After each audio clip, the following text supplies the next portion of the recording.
안녕. 이번에는 13, 14를 한꺼번에 합니다. 13은 한 장짜리니까. 최근에 이제 크고 작은 화제에 관심도가 좀 많아졌죠. 면접 자료 준비하면서.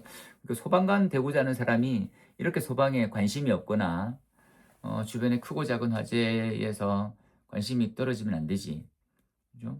쌤은 이제 소방이 천직이니까 관심 되게 많거든. 어디 가더나 설비를 우선해서 보고, 그리고 새로운 이론이 나왔을 때 관심을 되게 많아. 소방 분야고. 그리고 이 소방에 관련된 이제 물리적 현상, 쌤 단톡방에 했잖아. 소리로 불 끄는 거. 이거는 되게 오래된 기술이긴 하거든.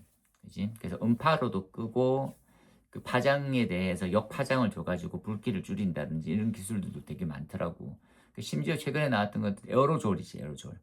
에어로졸 혹시 들어봤는지 모르겠지만, 에어로졸은 99.9%가 공기로 되어 있어. 근데 고체 알갱이로 되어 있어. 그래서 공기인데 여기다가 가스를 집어넣는 기술도 있고, 그만큼 가벼운 거지. 그치? 그래서 부피는 크고, 이게 질식에 또 효과를 또 쓰고 하는 거거든.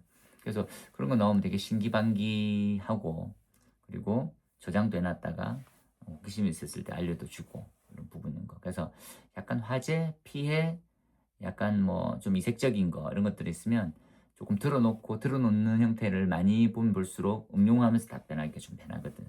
그래서 그걸 전부 다 이렇게 섞을 수는 없어. 그러니까 좀 특이한 거 있더라가 들어놓으면 말할 게 조금 빠질 때 조금 더 섞는 이런 양념처럼 쓰면 된다는 거지. 봅시다. 합격자로 13번으로 가서 비상상황의 대응. 우리 뭐 군에서는 진돗개를 발령하는 거고, 이 지금 비상 단계는 1단계, 2단계, 3단계 이렇게 있더라고, 그지? 1단계는 일반적인 사고에 발생되는 단계. 3개에서 7개의 소방서와 장비는 31대에서 50대 정도 소방력이 동원한다. 10명 미만의 피해 정도. 상황 해결에 3시간에서 8시간 정도 소요될 것이라고 해당되는 거. 그러니까 현장 지휘대장의 권한으로 발령하는 거. 1단계입니다. 그 1단계가 발령되었습니다. 이렇게 보통 얘기하잖아. 그런 것들. 그래서 편의상 이렇게 혹시 소방의 대응 단계에 대해서 아는 대로 얘기해라. 그러면 대응 단계에 대해서 말씀드리겠습니다. 대응 단계는 1단계, 2단계, 3단계가 있고 3단계가 가장 위급한 피해도가 가장 큰 대규모 재난을 얘기하고 1단계는 간단하게 하면 되거든. 그러니까 3개 이상, 30대 이상에 대한 장비. 그러니까 3, 10명 피난이니까 30, 31, 뭐 이렇게 보통 외우든지 그렇게 해서 한 3시간, 333인 거지. 아니구나. 3개 이상 소방서, 그리고 30대 이상의 장비, 그리고 3시간, 이렇게 333, 이렇게 체크하면 되겠지? 3, 3, 3, 그리고 10이다, 그지? 요 정도구나, 이렇게. 그래서 보통 사례를 얘기해 주면 가장 좋은데, 그까지 외우면 안 돼. 우리가 그건 복잡하잖아. 그 다음에 2단계는 뭡니까? 중형에 해당되는 부분으로 알고 있습니다. 그지? 그래서 1단계로도 힘들면 중형입니다. 보면 8개, 그 다음에 50대, 그리고 대부분 30대, 차량 30대네. 그래서 1구 구조대 오고, 지원 병력이 인력이 400명 이상 동원되는 거다. 되겠지? 그래서 하나대전 공장 폭발, 현대 프리미엄 아울렛 쌤이 이거 보고 깜짝 놀랐었는데, 아직 이제 뭐 개장하기 전이었는데, 그죠? 9시 경에 8시 반인가 그때 이제 지하층에 있는 종이를 쌓아놨는 부분, 박스 거기서 불이 났는데, 종이가 진짜 유독물질이 많이 나오거든. 그죠? 나무가 유독물질이 많이 나와. 질소산화물 많이 나오니까 그때 인명피해가 많이 발생했었습니다. 직원들이 이렇게. 그 다음에 3단계입니다. 3단계는 대규모, 매우 큰 대규모다. 그지? 3단계는 그 지역의 대규모, 그러니까 특별 재난 지역 선포가 보통 하는 거다. 그래서 본부장이 시장 이렇게 하는 거다. 상황 보고하고, 그치? 이렇게 딱 하면 되겠죠. 이렇게. 그리고 밑에 있는 사례들을 발표하면 좋은데 여기까지는 힘드니까 대략 이렇게. 그래서 혹시 뭐 그런 걸 알고 있느냐라고 하면 그냥 주변에서 난 화제들 뭐 다 기억하지 못하더라도 기억나는 것들은 얘기해보고 정도 규모일 것 같습니다라고 생각하면 되지. 이건 세밀하게 보는 건 아니거든. 그러니까 상식선에서 조금. 그 다음에 면접자로 14번으로 가봅시다. 화재 현황 알고 가는 게 좋지, 그지? 상식적으로 툭 그냥 주요 발화 원인의 가장 1번은 뭡니까? 그러면 부주의. 부주의가 압도적이지. 원래는 부주의라고 하는 항목 자체가 좀 없었던 시기가 있었거든. 그때는 약간 이제 정기적 요인이 1번이었는데 우리나라가 이제 선진국은 아니지만 그죠? 약간 이제 준선진국의 반열에 정기적 요인으로 주요 화재 원인 1위라는 것들은 선진국에서는 상상도 못할 일이거든. 우리가 이제 딱 낙후돼 있는 것도 아닌데 노업에서는 다 교체하고 있는 과정이기도 하고 그 종기가 왜 그렇게 많지? 근데 약간 이걸 이제 평가하는 기준을 조금 바꿔봤더니 이제 부주의가 압도적으로 1위가 되는 거지. 그 다음에 정기적, 기계적 순으로 되어 있습니다. 그 다음에 부주의를 다시 봤더니 아니나 다를까 아직까지 담배를 이제 피고 있고 전자담배 전담을 피고 있는 친구들도 소방관들 중에서 담배를 많이 피는 사람 많거든. 근데 그게 뭐 나쁜 거는 또 아닐 수 있잖아. 개인의 건강에 대한 문제는 거니까. 담배 꽁초가 1위고, 그다음 음식물 조리 중에가 2위입니다.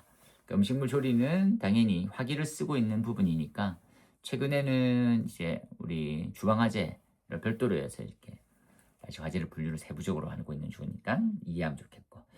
장소별은 주거가 제일 그지. 주거는 특징적으로 하면 다시 한번 선생님이 설명했었지만 주거는 그 집만 타는 것들이 있지만 전파가 조금 더 많아질 수 있는 거지. 근데 주거는 공동주택, 단독주택을 같이 포함하고 있거든.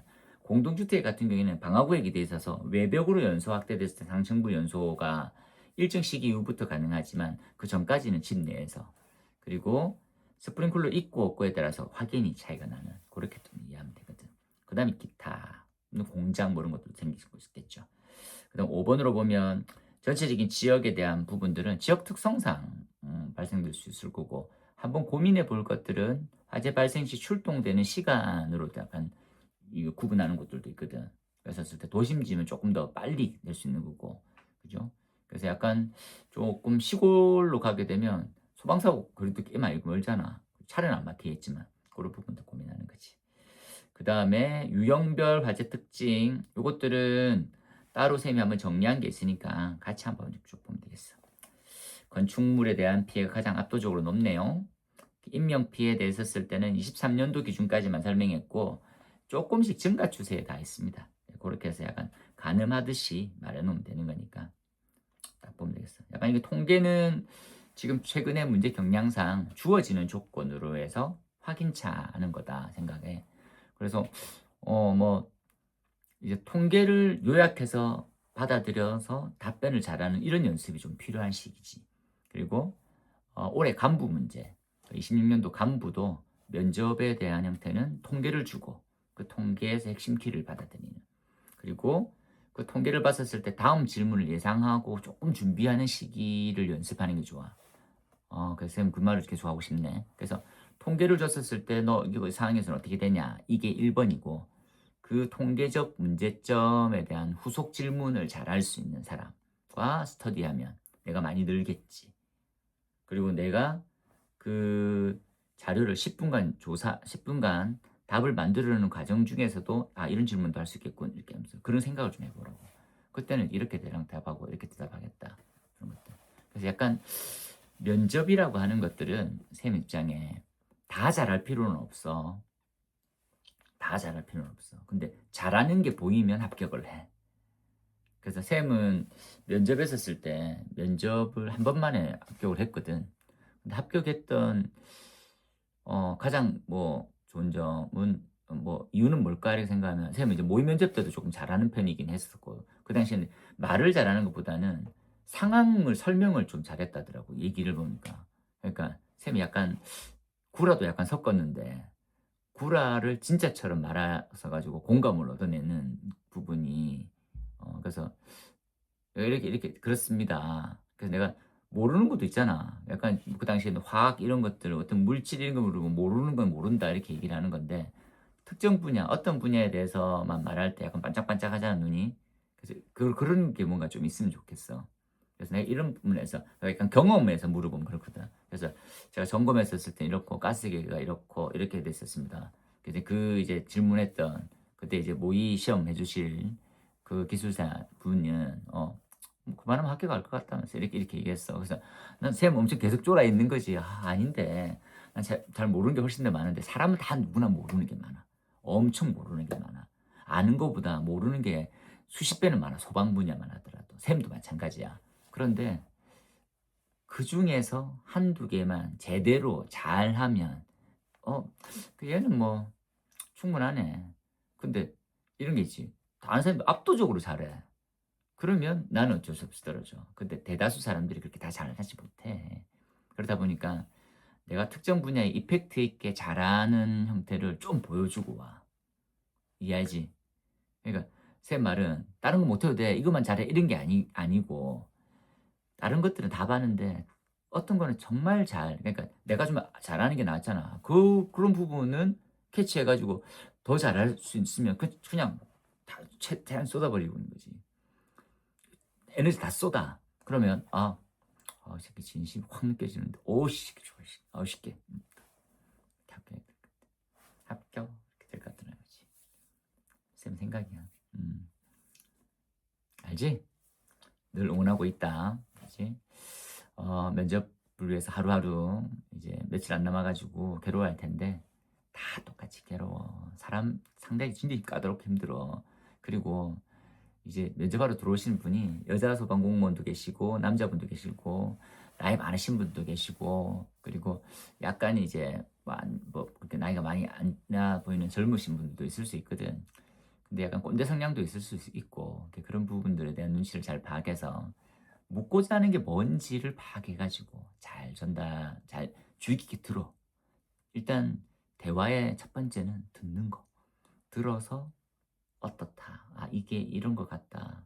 그래서 이게 답. 그래서 핵심을 파악하는 능력은 한 번에 생기는 게 아니니까 지금 연습하냐라고. 이거의 뭐 핵심 뭐냐? 이거 핵심은 뭘 같아? 이런 것들 있잖아. 그렇게 해서 쌤이 뒤쪽에서 다시 또 말할 거니까 핵심을 자꾸 찾는 연습. 그래서 핵심을 풀어나가는 연습. 핵심에 대한 대책을 조금 같이 연구하는 그런 과정이었으면 좋겠어. 늘 원하고 오늘도 파이팅이다. 그렇지? 파이팅. 안녕. 합격은 에드윈. 소방은 중이쌤. 안녕.